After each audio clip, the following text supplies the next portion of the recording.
Man, them Eagles, they collapsed at the end of last season. They lost 5 of their final 6 games before flaming out in the first round of the playoffs. You got Jalen Hurts, clearly took a step back. The relationship between the QB, the head coach Nick Sirianni, described as, quote, fractured in an article by our own Tim McManus. The friction was seemingly caused by a disagreement about the offensive vision. Hurts, Sirianni gave us their thoughts on the situation at training camp.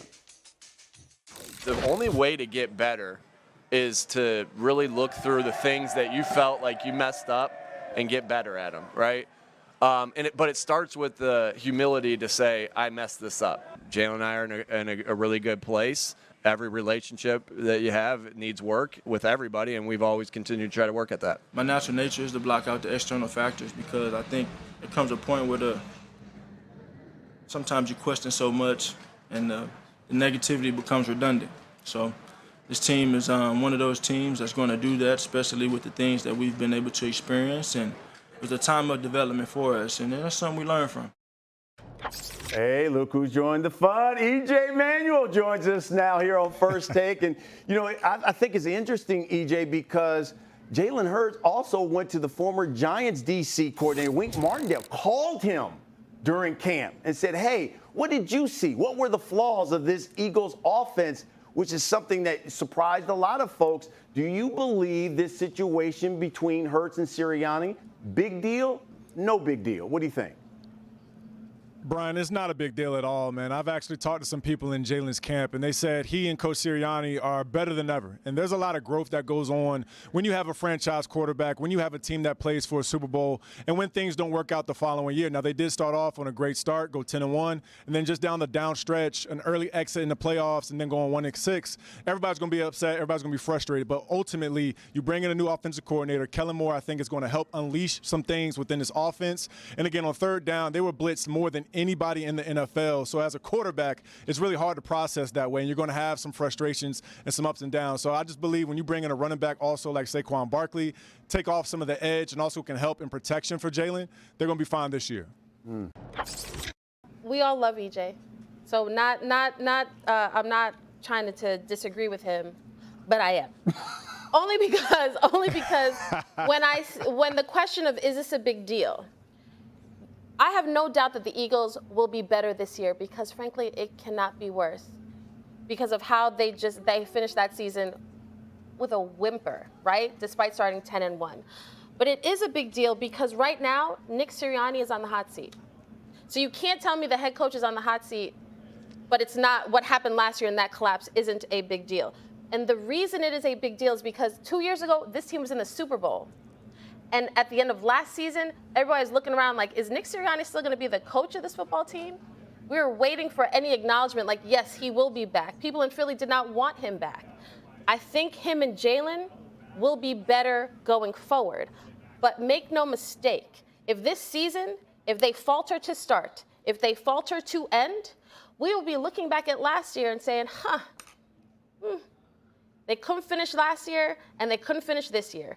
And Nick Sirianni will not have a job. And that is why it is a big deal. So, EJ, being a former NFL quarterback, what do you make then of Jalen Hurts calling the former DC of the Giants to get his opinion of the Eagles' offense as opposed to sitting down with your head coach?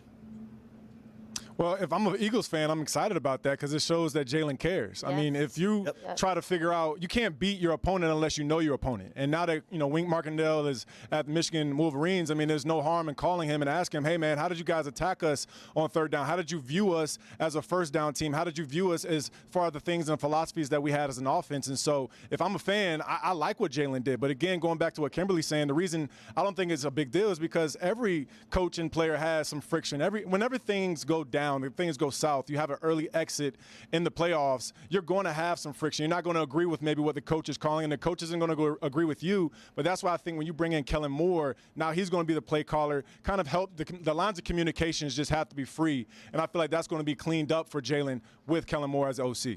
Why are you shaking that head? I'm shaking my head because, of course, I trust Harry and I trust EJ from a football player perspective.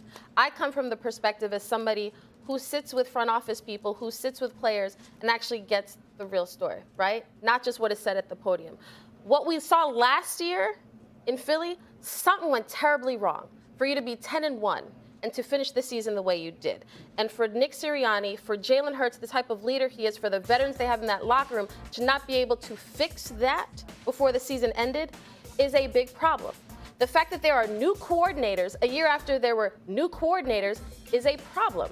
We all think the Eagles will be better, but we don't know until we see the Eagles be better. And so EJ talks about there's always friction. Of course, there's friction here. Sometimes I want to go at Harry all the time. You know, but because of the relationship. Might not win, but you're going to go at Harry. I'll take my And y'all end up being cool at the end of the day, too, right? That's my sister. That's my sister. Right, part of but it is part of it. But there's a difference between Patrick Mahomes slamming his helmet on the sideline, or Travis Kelce or him running into Andy Reid on the sidelines and the frustration. But they figure it out. The Eagles did not. So the same cast of characters from last year are here, and we're saying, okay, we trust that they will be better, but we don't know.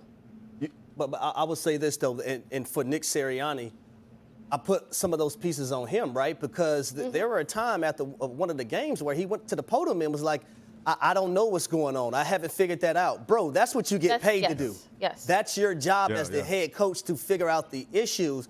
But I think also for this football team, they have an issue that they have to address, because they're losing one of their extreme leaders on offense in Jason Kelce, and extreme leaders on defense in Fletcher Cox.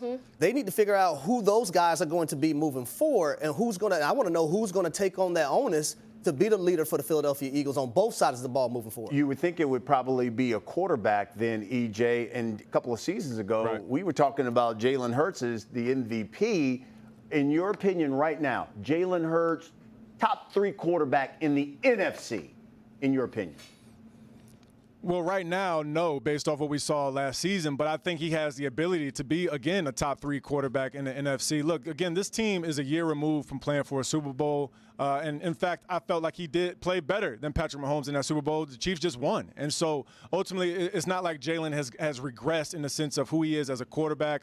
And, again, you're not going to have every season where it's, throwing for 4,000 yards and you're going to win every single game. It's the NFL, guys. We know that. And so you're going to have opponents that figure you out, and then you just got to be creative and make some changes. And Harry made a great point. You got to go back to doing some motion, some shifts, some things pre-snap to clean up the picture for Jalen, so then he can do his job. But ultimately, the reason why I keep going back to the communication from the play caller and the quarterback, sometimes as a head coach, you have to delegate that to other people. And you can go talk to the defensive lineman. You can go talk to the receivers. You don't have to be in the quarterback room the entire time, because then it's a little bit awkward for a quarterback to go to the head man and say, I don't really like this play, but you might feel a little bit more comfortable saying that to an OC.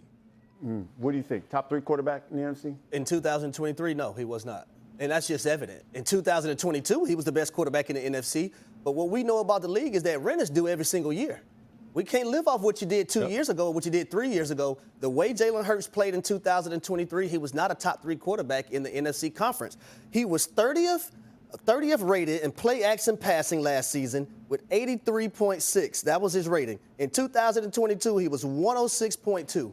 He was horrible versus the blitz. Now, Kmart, I know you probably think otherwise.